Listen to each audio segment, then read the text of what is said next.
A educação é a arma mais forte que você pode usar para mudar o mundo, afirmou Nelson Mandela.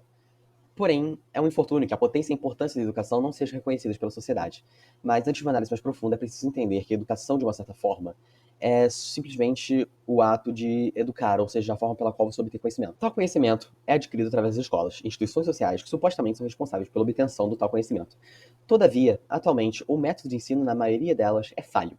Provas, testes e avaliações no geral são uma resposta aos vestibulares que restringe os alunos com diversas capacidades em diversas áreas diferentes a apenas números e papéis de provas, que impedem o florescimento intelectual dos indivíduos. A grande maioria das escolas prepara para a execução de provas, levando os alunos a decorar sem ao menos entender a matéria, ou apenas usar a infame cola. O problema que foi anteriormente citado depende de um fator crucial, a existência de escolas, e que nem sempre é atendido, pois há dois tipos de escolas no Brasil, escolas públicas e escolas privadas. E nem todos têm acesso a escolas privadas, o que acaba com que a grande maioria da população acabe sendo de escolas públicas. Entretanto, há uma enorme carência dessas escolas no país.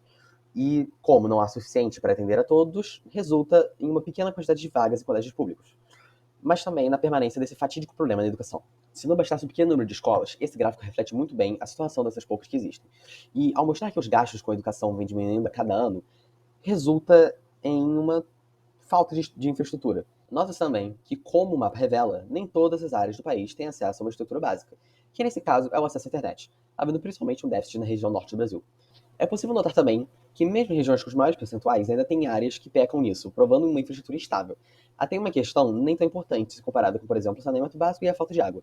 Segundo a tabela, a falta delas pode levar a sérias tragédias que, desafortunadamente, são constantes nessa nação. Os escassos investimentos na área de educação levam à falta de professores em escolas públicas, uma vez que a profissão é desvalorizada pela sociedade brasileira, e seus salários são baixíssimos, contrastando com a importância dessa profissão.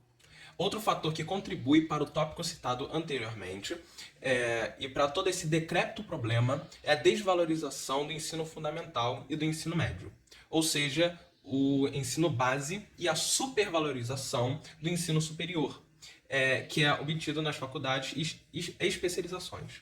Antes de pincelar sobre esse gráfico, introduz muito bem ao tema, ao mostrar que 66,5% do investimento em educação é derivado do ensino superior e apenas os 33,5% restantes são destinados ao nível base.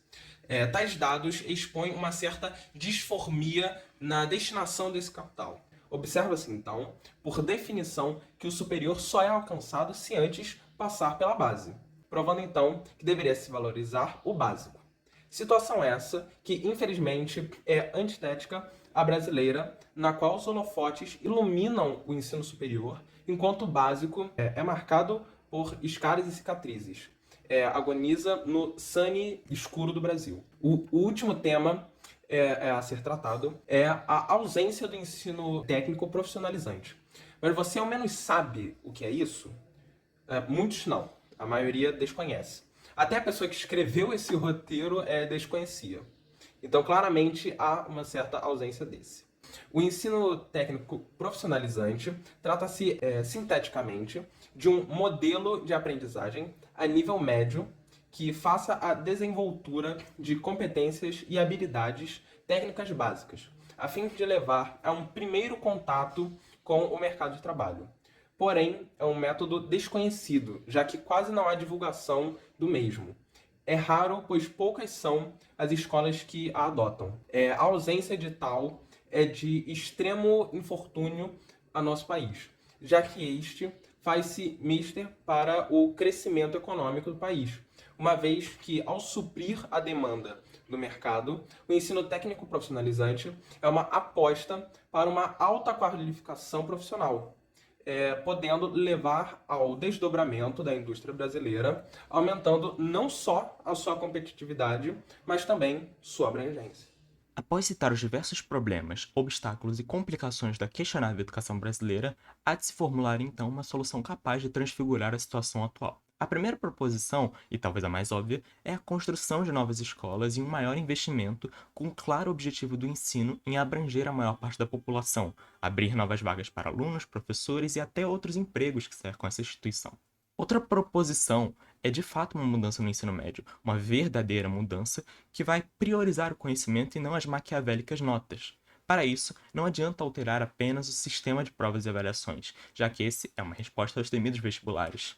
A mudança deve ser feita na exata raiz do problema, especificamente no fatídico Exame Nacional do Ensino Médio, popularmente conhecido como motivo de insanidade de estudantes ou apenas como Enem.